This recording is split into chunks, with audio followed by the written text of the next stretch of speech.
Hi friends, March 2022 इंग्रजी paper शनिवारी 19 मार्चला होणार आहे. तत्पूर्वी फायनल टचसाठी हा व्हिडिओ आपण या ठिकाणी तयार करत आहोत. सर्वप्रथम सर्व विद्यार्थ्यांना परीक्षेसाठी हार्दिक शुभेच्छा. All the best.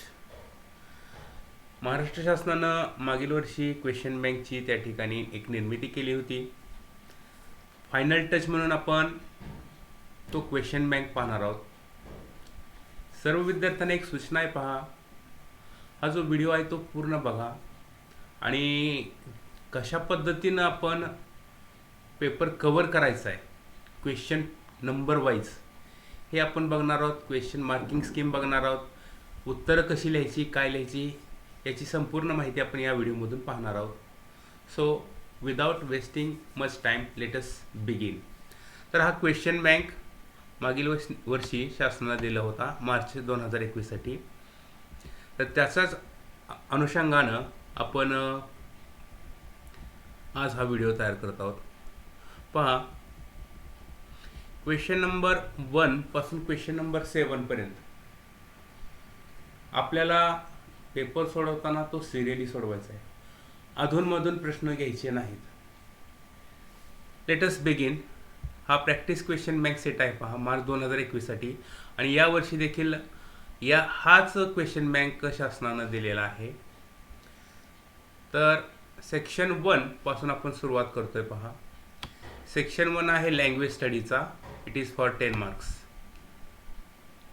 प्रश्न पत्रिका आपल्याला हातात मिळाल्यानंतर सुरुवातीला ती रीड करायची आणि ज्यावेळेस आपलं 10:30 वाजता बेल होईल बरोबर त्यावेळेस आपल्याला लिखाणाला सुरुवात करायची आहे.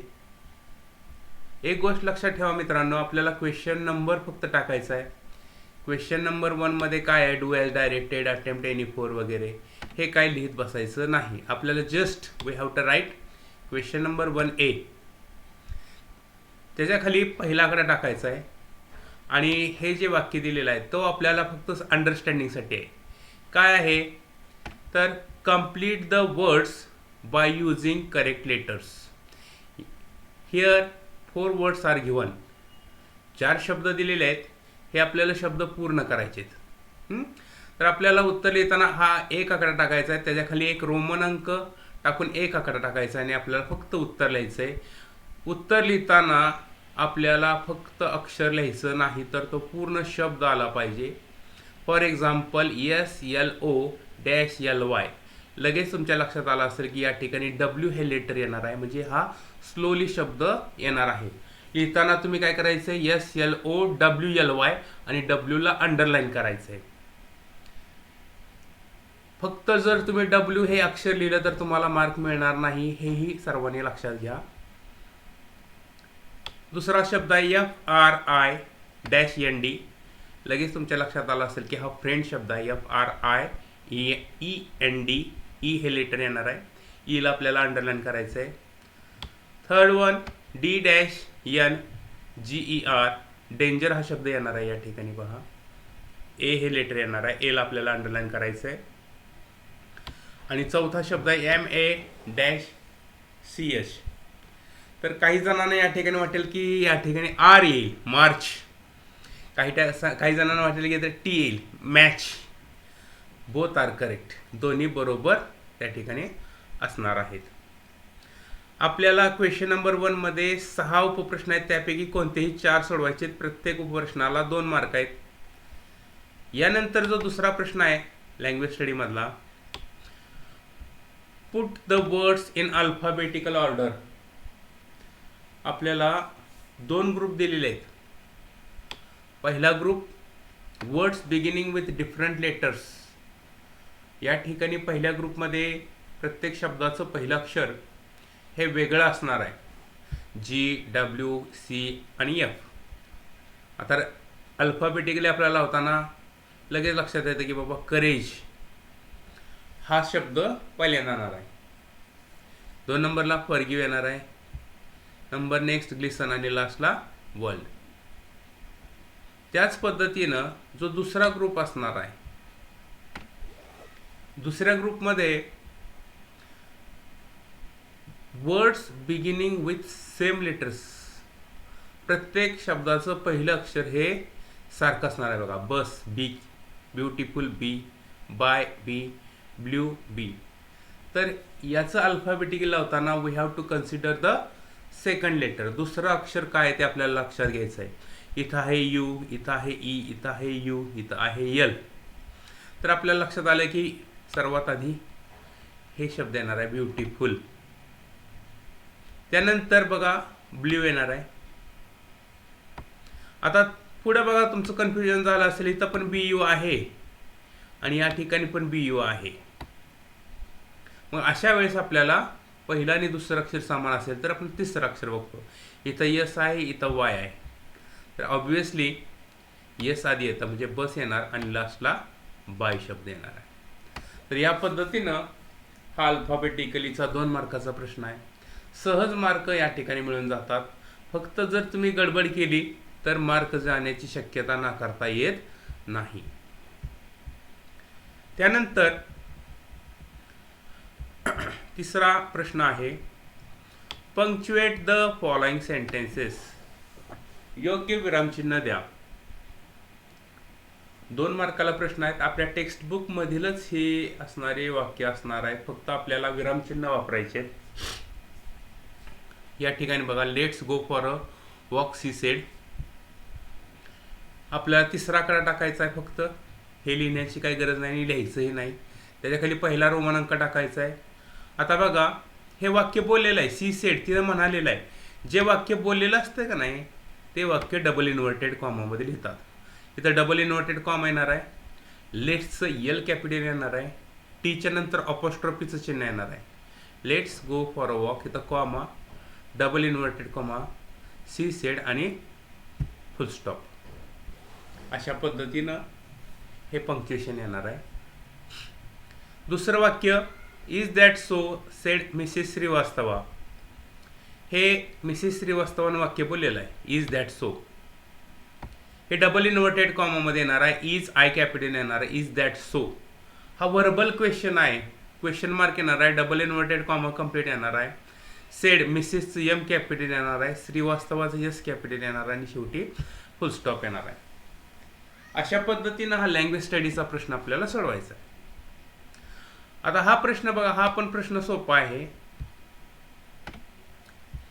काय आहे प्रश्न तर make 4 words minimum of 3 letters each using the letters in the word international. आता आपल्याला हा शब्द जो दिलेला आहे इंटरनॅशनल, या इंटरनॅशनल या शब्दामधील स्पेलिंगचा आपल्याला यूज करायचा आहे आणि काय करायचे 4 शब्द बनवायचे आहेत. परंतु आपल्याला प्रत्येक शब्द जो असणार आहे कमीत कमी 3 अक्षरी असला पाहिजे. आता एक गोष्ट लक्षात ठेवा, या ठिकाणी जे शब्द तुम्ही बनवणार आहात ते शक्यतो 3 अक्षरी सोपे सोपे शब्द बनवा. उदाहरणार्थ ONE1 हे नाही, TEN 10, NOT नॉट. या पद्धतीनं तुम्हाला कोणतेही 4 शब्द बनवायचे. 3 अक्षरी शब्द बनवले तर चुकण्याची शक्यता नसते. त्यानंतर 5वा प्रश्न आहे write the related words as shown in the example. आपल्याला रिलेटेड वर्ड्स लिहायचे आहेत, परंतु कसे लिहायचे आहेत as shown in the example, उदाहरणामध्ये दाखवल्याप्रमाणे. आता उदाहरणामध्ये काय दाखवलंय स्कूल, नाउन आहे पहा स्कूल. नाउन जर दिला असेल तर आपल्याला ॲडजेक्टिव्ह लिहायचं आहे. नाउन दिला असेल तर आपल्याला ॲडजेक्टिव्ह लिहायचं आहे. वर्ब दिला असेल तर आपल्याला ॲडवर्ब लिहायचे. स्कूल हे नाउन आहे, ब्युटिफुल दिलंय त्याचं ॲडजेक्टिव्ह. मग स्कूलबद्दल related words nice, small, big, clean असे तुम्ही शब्द जे ॲडजेक्टिव्ह आहेत ते तुम्ही ॲड करू शकता आणि लिहू शकता. या पद्धतीने हा रिलेटेड वर्ड्सचा प्रश्न सोडवायचा आहे. त्यानंतर number 6 complete the word chain of nouns. Word chain आपल्याला लिहायचे. वर्ड चेन म्हणजे काय, ज्या पद्धतीनं आपण नावाच्या भेंड्या खेळतो शेवटच्या अक्षरावरून पुढचा शब्द तयार करणं, त्याच पद्धतीनं आहे. फक्त आपल्याला एक गोष्ट लक्षात ठेवायची आहे की ज्याची वर्ड चेन लिहायची म्हणजे जो पार्ट्स ऑफ स्पीच सांगितलेला आहे, नाऊन सांगितला आहे, तर नाऊनचीच वर्ड चेन लिहायची. व्हर्ब विचारला, व्हर्ब सांगितला, व्हर्बचीच वर्ड चेन लिहायची. ॲडजेक्टिव्ह म्हणलं तर ॲडजेक्टिव्हचीच वर्ड चेन लिहायची. मिक्स केलं तर मार्क मिळणार नाही.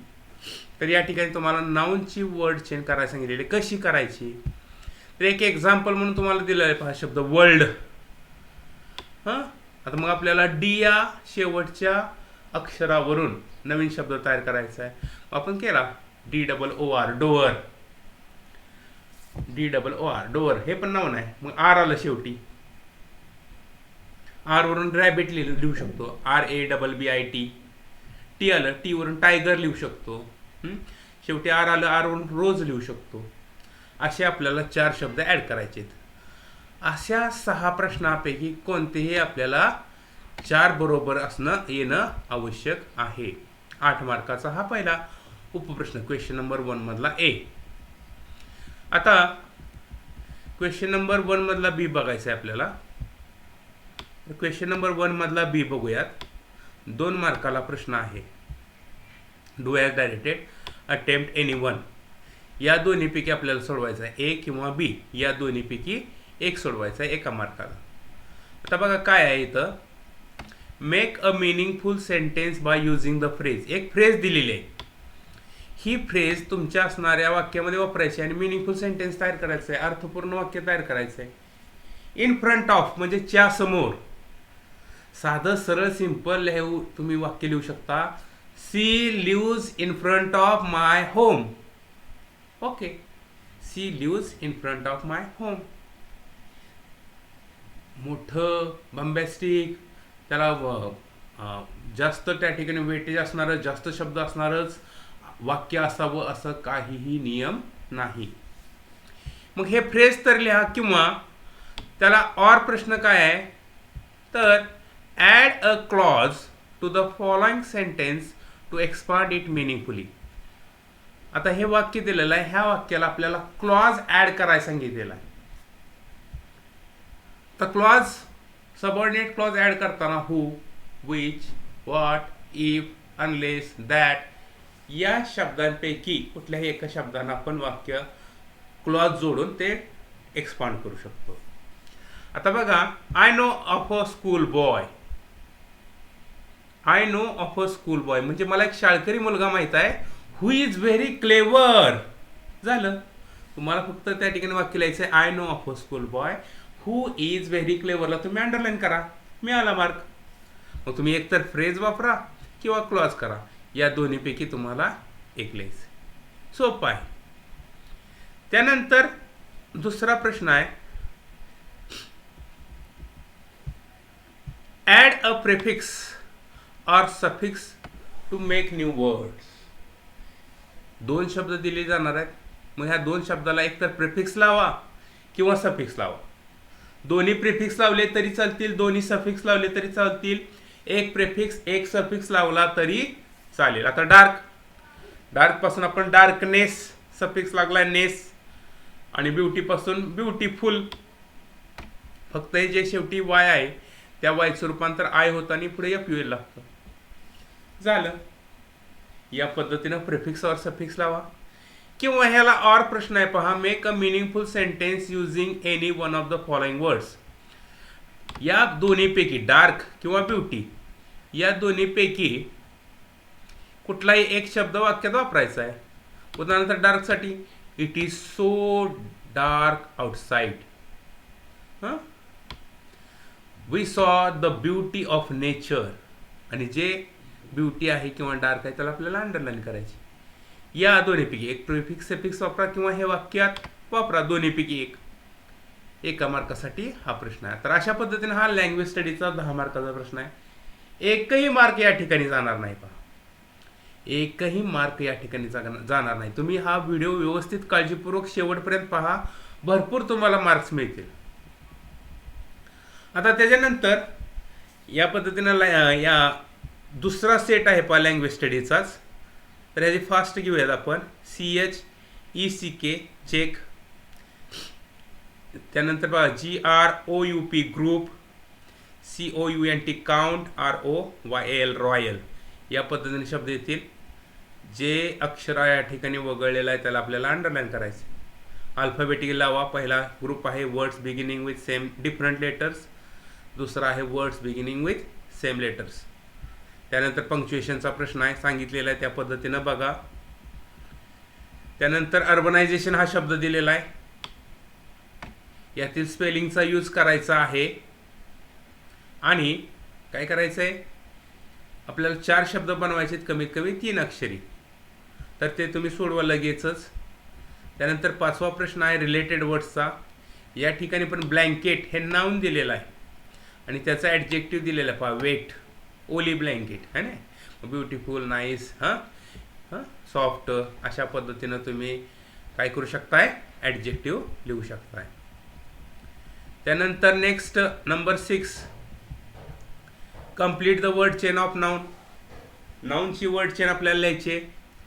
Add 4 words each beginning with the last letter of the previous word.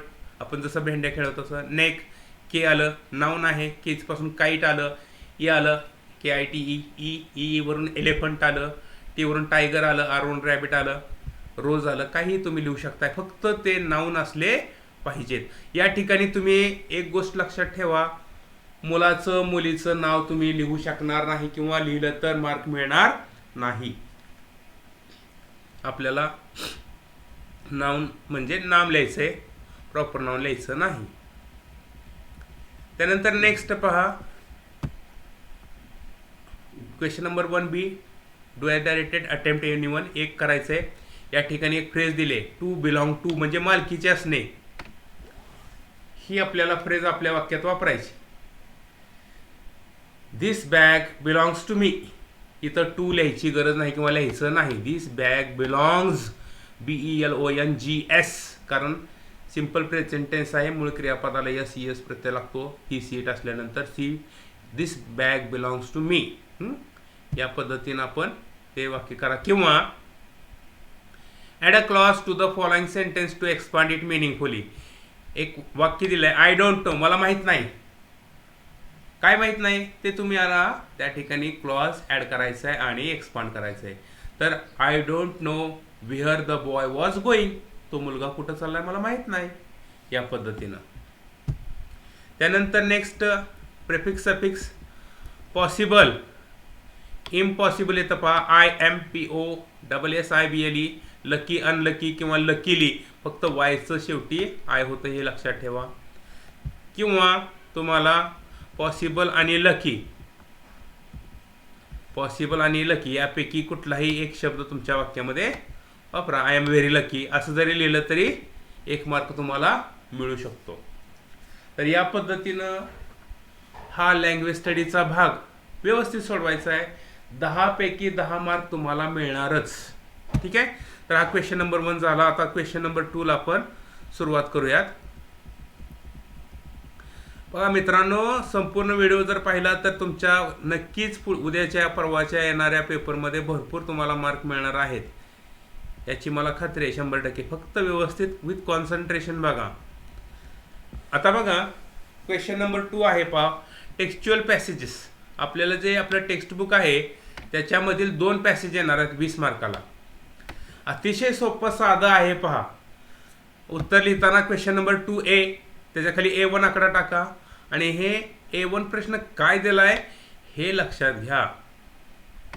प्रश्न वाचायचा मात्र सगळ्यांनी, लिहायचा नाही, वाचायचा आहे.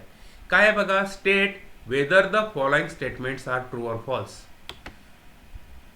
आपल्याला ही 4 वाक्य दिलेत, हे ट्रू आहे का फॉल्स आहे एवढंच लिहायचं. बाकीचं वाक्य लिहा, पुढं डॅश वडा, टिक मार्क करा किंवा क्रॉस करा, राईट ऑर रॉंग लिहायचं नाही. आपल्याला जे विचारलंय ट्रू फॉल्स, ट्रू फॉल्सच आलं पाहिजे. राईट रॉंग विचारलं, राईट रॉंगच लिहायचं. ॲग्री डिसॲग्री म्हणलं, ॲग्री डिसॲग्रीच करायचं. तर या ठिकाणी तुमच्या लक्षात येईल, parents of young seagull guided his brothers and sisters in the art of flying. True आहे का फॉल्स आहे आपल्याला लगेच उत्तर लक्षात येत आहे. तर या पद्धतीने फक्त काय करायचं आहे, A1 त्याच्या खाली पहिला आकडा ट्रू असेल ट्रू, फॉल्स असेल फॉल्स. त्याच्या खाली दुसरा आकडा ट्रू आहे का फॉल्स आहे बघायचं, ते लिहायचं. तिसरा आकडा टाकायचा, ट्रू फॉल्स लिहायचं. या पद्धतीनंच करायचं. बाकी काही करायचं नाही. ठीक आहे. तर हा झाला A1 प्रश्न. हा सिंपल फॅक्च्युअलचा असतो. आणखीन कशा प्रकारचे प्रश्न आहेत आपण बघणारच आहोत. त्यानंतर A2 प्रश्न. A2 प्रश्न या ठिकाणी डिस्क्राईब म्हणून आलेला आहे. पहा प्रश्न वाचूयात आपण. Describe the attempts made by the seagull to fly. त्या सीगलनं, यंग सीगलनं जे अटेम्प्ट्स केले होते, प्रयत्न केले होते उडण्यासाठी, ते काय कशा पद्धतीने केले ते आपल्याला काय करायचं आहे, डिस्क्राईब करायचं आहे. बघा या ठिकाणी he had taken a little run forward to bring the ledge and attempted to flap his wings. He became afraid.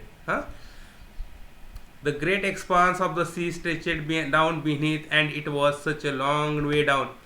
या पद्धतीनं, परंतु उत्तर लिहिताना आपल्या शब्दामध्ये, आपल्या भाषेमध्ये लिहिण्याचा प्रयत्न करायचा आहे. तुम्हाला मार्क 2 पैकी 2 मिळून जातील.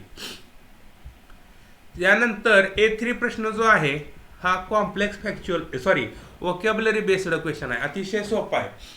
आता या ठिकाणी मॅच द पेअर्स दिलंय. पहा मॅच द पेअर्स, जोड्या लावा. लक्ष द्या. मॅच द पेअर्स सोडवताना मग तो इंग्रजीचा पेपर असो, मॅथ्स, सायन्स, इतिहास, भूगोल, कुठलाही पेपर असो, एक मी जी आयडिया सांगतोय ती आयडिया लक्षात घ्या. प्रश्न आला A3. ए ग्रुप टाकायचा आहे. एकाखाली एक हे आकडे लिहून घ्यायचे. अपब्रीडिंग, डिवोर, क्लिप, कॅकल हे लिहून घ्यायचे. समोर डॅश ओढायचे किंवा बाणाची खून करायचे. आता समजा आपल्याला अपब्रीडिंगचा अर्थ माहित नाही, मोकळी जागा सोडा. डिव्होर म्हणजे माहित आहे आपल्याला, खाणे. ईट येत आहे त्याच्यासमोर ईट लिहा. क्लिप माहित नाही, ठीक आहे सोडून द्या. कॅकल म्हणजे हसणे किंवा आवाज, एक प्रकारचा विशिष्ट आवाज, तर त्याला माहित आहे अटर अ श्रील क्राय.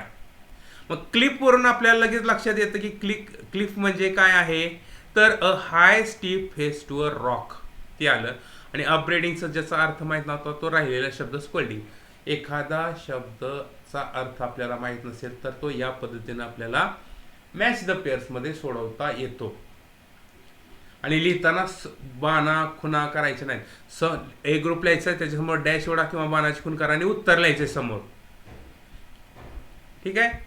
त्यानंतर A4 प्रश्न आहे. ग्रामर बेस्ड क्वेश्चन आहे.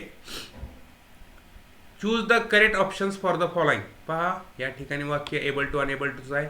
He could not rise. Rewrite the sentence using unable to. तर ह्याचं उत्तर आहे पहा, ही. कुड आहे म्हणल्यानंतर भूतकाळी असल्यामुळं वा झालं. पुढे आपल्याला नॉट आहे म्हणून अनएबल टू वापरायचं आहे. आणि राहिलेले शब्द rise. He was unable to rise. या पद्धतीनं हे वाक्यामध्ये ह्या ठिकाणी उत्तर आपल्याला डायरेक्ट लिहायचं. A4 पहिला आकडा आणि पहिला आकडा समोर खून करायचे आणि he was unable to rise असं उत्तर लिहायचं आहे. त्यानंतर दुसरा ग्रामरचा प्रश्न आहे. He was tired and weak, make it exclamatory. आपल्याला वाक्य उद्गाराचे करायचं आहे. तर उद्गाराचे वाक्य करताना हाऊ किंवा व्हॉटनं सुरुवात होते. एन असेल, व्हॉट नसतं, नसेल हाऊ नसतं तर हाऊनं सुरुवात होणार आहे. हाऊ करता ही क्रियापद वॉज शेवटी येणार आहे. How tired and weak he was असं उत्तर येणार आहे. How tired and weak he was म्हणजे ऑप्शन नंबर फर्स्ट वन. आणि शेवटी एक्सक्लेमेटरी मार्क पाहिजे. एक्सक्लेमेटरी मार्क नसेल तर उत्तर तुमचं ग्राह्य धरलं जाणार नाही. कारण पहिला आणि दुसरा जो ऑप्शन आहे सेमच आहे, फक्त पहिल्या ऑप्शनला एक्सक्लेमेटरी मार्क आहे, दुसऱ्याला दिलेलं नाही. त्यानंतर शेवटचा जो प्रश्न आहे A5. हा A5 प्रश्न जो असतो तो पर्सनल रिस्पॉन्स टाईप क्वेश्चन असतो. तर काय दिलेलं आहे पर्सनल रिस्पॉन्स टाईप क्वेश्चन मध्ये,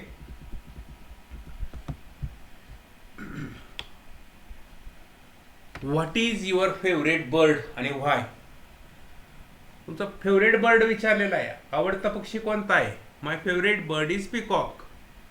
काय असेल ते तुमचा फेवरेट असेल तो तुम्ही लिहू शकता. व्हाय आपल्याला रिझन लिहिता येणं आवश्यक आहे. रिझन व्यवस्थित लिहिलं ग्रॅमॅटिकल स्ट्रक्चरमध्ये तरच तुम्हाला त्या ठिकाणी 1.5 मार्क मिळणार आहे. हां, माय फेवरेट बर्ड इज पीकॉकसाठी अर्धा मार्क असणार आहे. आणि पुढं रिझन मेन्शन करायला 2 ते 3 वाक्यामध्ये आपल्याला रिझन मेन्शन करावं लागणार आहे. Because it is so colourful bird. हां, I like its dance when while raining, अशा प्रकारची. किंवा it is the national bird of our country, हे तुम्ही रिझन्स त्याच्यामध्ये लिहू शकता. अशा पद्धतीनं हा पर्सनल रिस्पॉन्स टाईप क्वेश्चन आपल्याला सोडवायचा आहे. या पद्धतीनं 10 मार्काला हा असणारा सीन पॅसेज 1, असे 2 सीन पॅसेज असणार आहेत. आता आपण थोडंसं फास्ट घेऊयात, फक्त प्रश्नाचं स्वरूप काय आहे ते तुमच्या लक्षात येईल. तर आता दुसरा पॅसेज आहे पहा, दुसऱ्या नवीन पानावर चालू करा शक्यतो. या ठिकाणी B1 आकडा टाका. काय आहे B1? Complete the following sentences. वाक्य पूर्ण करायला सांगितलेले आहेत.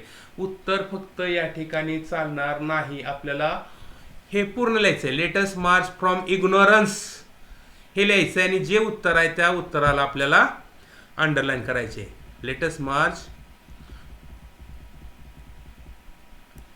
टू इग्नोरन्स टू अवेकनिंग, आपल्याला टू अवेकनिंग त्या ठिकाणी लिहायचं आहे. टू अवेकनिंगला अंडरलाईन करायचे आहे.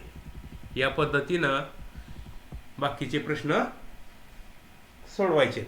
गडबड करायची नाही, सगळे उत्तर तुम्हाला सापडतात पॅसेजमध्ये. वेळ भरपूर दिलेला आहे तुम्हाला, 3.5 तास लिखाणाला दिलेले आहेत. विचार करून लिहिला, पूर्ण पेपर तुमचा कव्हर होणार आहे. फक्त एक गोष्ट लक्षात ठेवायची. काय लक्षात ठेवायची? तर आपल्याला पेपर पूर्ण कव्हर करायचा आणि जे प्रश्न आहेत ते प्रश्न आपल्याला केअरफुली वाचायचे, काळजीपूर्वक वाचायचे, तर आपल्याला मार्क भरपूर मिळतात.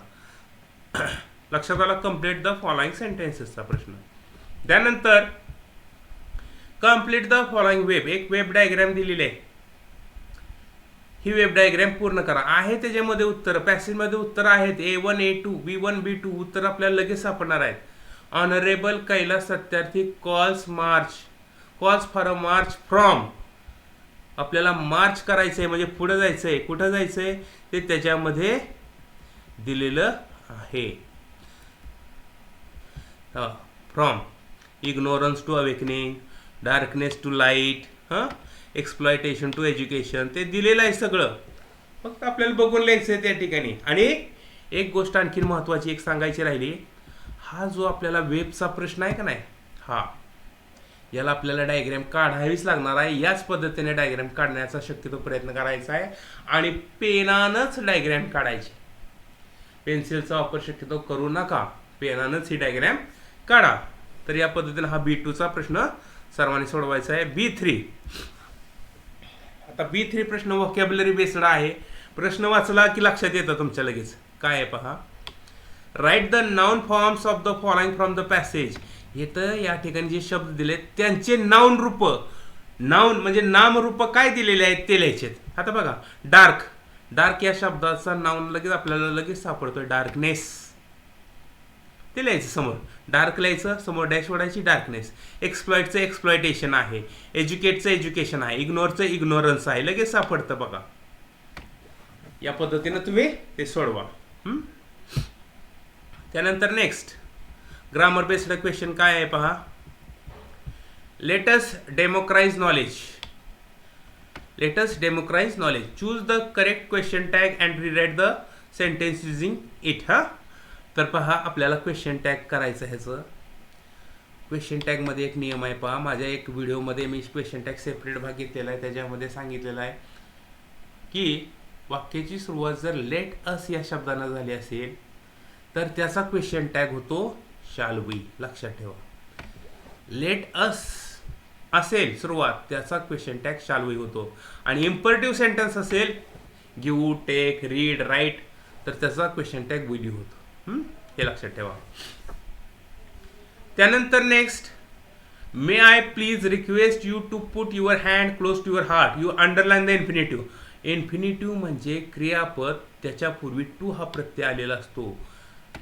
आपल्याला हे वाक्य पूर्ण लिहायचं आहे. May I please request you to put your hands close to your heart, आणि टू पुटला अंडरलाईन करायची, कारण त्यांनी प्रश्नामध्ये सांगितलं आहे underline the infinitive. To put, नुसतं पुटला पण करायचं नाही, टू टू पुटला आपल्याला अंडरलाईन करायचं आहे, हे लक्षात ठेवा. त्यानंतर पर्सनल रिस्पॉन्स टाईप क्वेश्चन काय आहे? What does honourable Kailash Satyarthi suggest us to do? Kailash सत्यार्थ्यांनी आपल्याला काय सुचवलेलं आहे, काय करण्यासाठी सुचवलेलं आहे, ते आपल्याला पॅसेजमधून उत्तर लिहा. त्यानंतर नेक्स्ट पहा, आता आपण फास्ट घेऊया थोडंसं, कारण आपल्याला रायटिंग स्किल पण थोडंसं बघायचं आहे. प्रश्नाचं स्वरूप फक्त पाहूयात.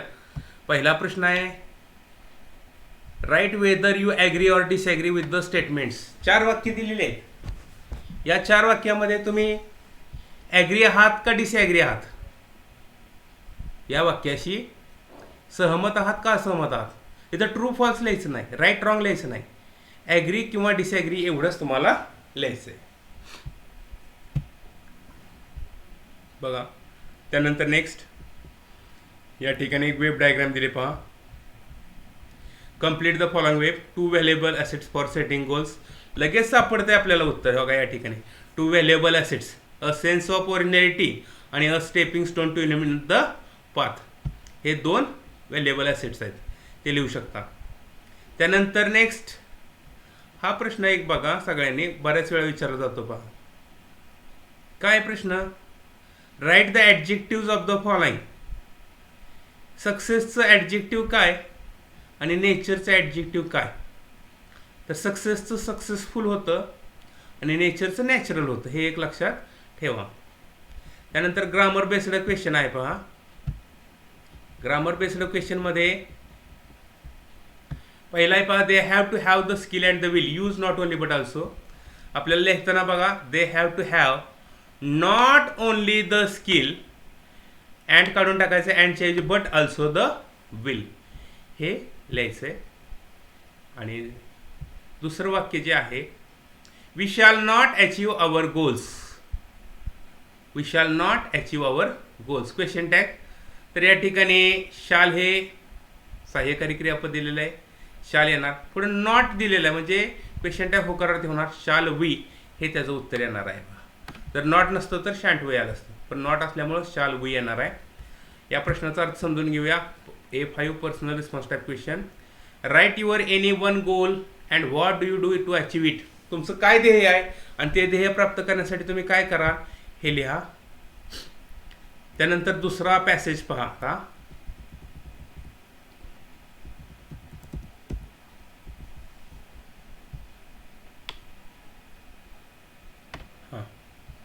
तर काय आहे पहा, यामध्ये प्रश्नाचं स्वरूप वेगळं आहे. Answer the following in 1 to 2 words. 1 ते 2 शब्दामध्ये उत्तर लिहायचं आहे. The person who change the writers life. लेखकाचं जीवन कुणी बदललंय? तर बेगर. फक्त तुम्ही काय करायचं, B1 पहिला टाका, बेगर, अ बेगर हे टाका. द एज ऑफ बेगर्स ग्रँडडॉटर दिलेलं आहे पहा, 5 year old, तेवढंच लिहा. या पद्धतीनं फक्त 1 किंवा 2 शब्दामध्ये उत्तर त्यांचं अपेक्षित आहे लिहिणं. तर या पद्धतीनं हा B1 प्रश्न सोडवा. त्यानंतर B2 आहे, describe how the beggar and his grand daughter enjoyed the rain. पावसामध्ये ती बेगर आणि तिची जी ग्रँड डॉटर आहे ना, कशा पद्धतीने एन्जॉय करत होते ते दिलेलं आहे पॅसेजमध्ये, ते लिहायचं आहे 2 मार्काला.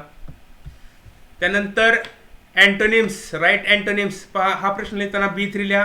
पहिला टाका ऑप्टिमिस्ट, विरुद्धार्थी शब्दाची खूण करा. पुढे लिहा पेसिमिस्ट.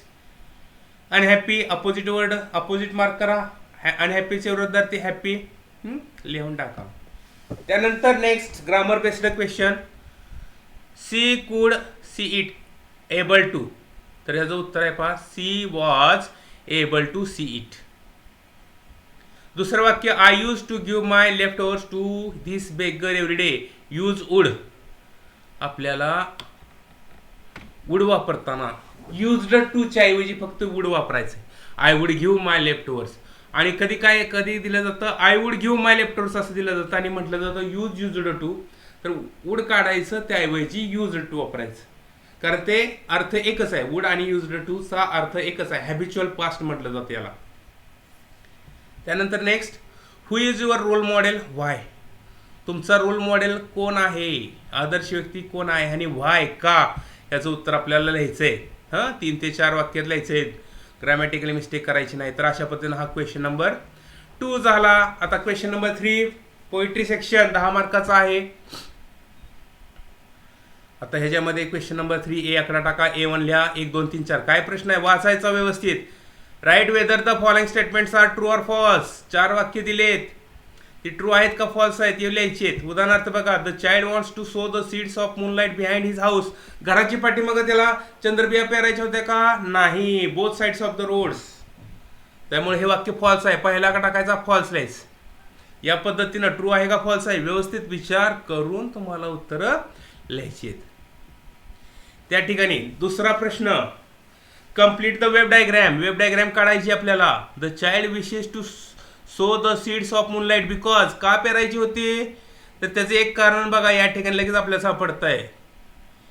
काय आहे? The route is tough and full of snakes and scorpions. दुसरं काय रिझन आपल्याला शोधून लिहायचंय.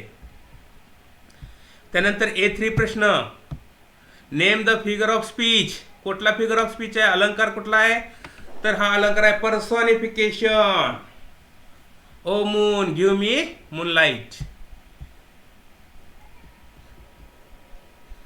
त्यानंतर ॲप्रिसिएशन ऑफ द पोएम. सोपा आहे. 5 पैकी 5 मार्क तुम्हाला मिळून जातात. कवितेचं रसग्रहण करायचंय. या ठिकाणी पूर्ण कविता दिली जाते, टायटल पासून आपल्या असणाऱ्या जो पोएटेस आहे त्याच्या नावापर्यंत. तर हे बघितलेलं आहे आपण. टायटल काय आहे? Name of the poet. आपल्याला फक्त टायटल लिहायचं आहे, डॅश सोडून जे टायटल आहे ते लिहा. पोएटचं नाव लिहा. राईम स्कीम कोणती आहे? ABCD आहे, AB आहे, ACBC आहे, काय आहे ते बघा. त्यानंतर फिगर ऑफ स्पीच, एक अलंकाराचं नाव लिहायचं आहे फक्त, आणि थीम सेंट्रल आयडिया मात्र तुम्हाला पाठ करावी लागणार आहे. या पद्धतीनं हा जो प्रश्न आहे ॲप्रिसिएशनचा तो सोडवायचा आहे. त्यानंतर दुसरा सेट आहे कवितेचा. यामध्ये A1 मध्ये काय दिलंय? Match the following. जोड्या लावा. मगाशी सांगितली जी स्ट्रॅटर्जी जोड्या लावायची ती सगळीकडे वापरायची, सगळ्या विषयामध्ये वापरायची. उदाहरणार्थ बघा, हा कॉलम लिहिला. हे सोपं आहे बघा. The poet stop to buy. तो कवी त्या ठिकाणी काय खरेदी करण्यासाठी थांबला होता? तर सम स्वीट्स. त्यासमोर तर लिहून टाका लगेच. तर या पद्धतीनं ते सोडवा A1. त्यानंतर A2 मध्ये काय आहे? तर वेब डायग्राम आहे. The young girl was on the bus was. कशी होती मुलगी ती? सो गे. सुंदर होती.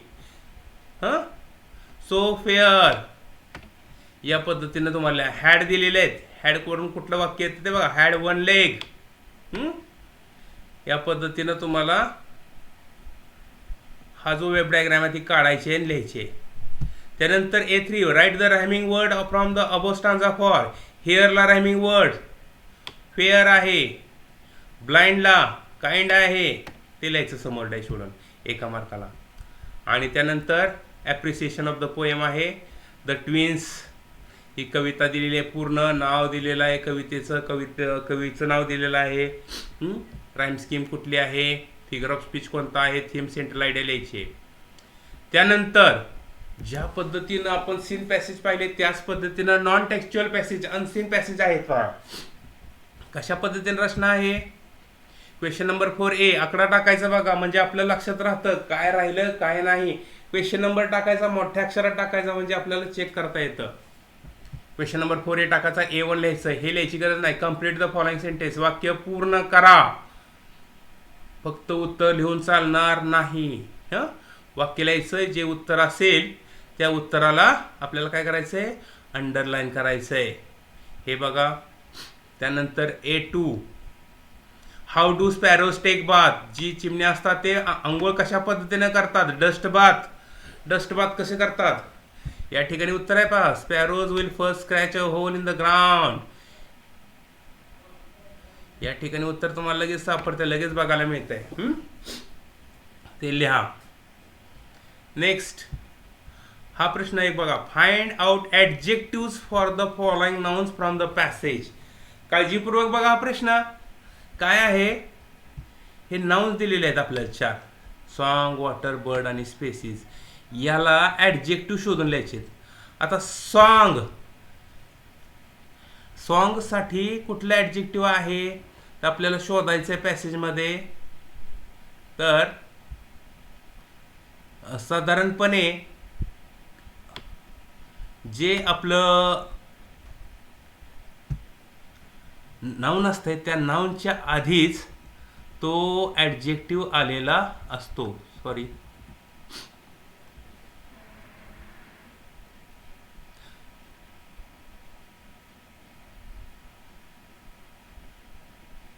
Beautiful song.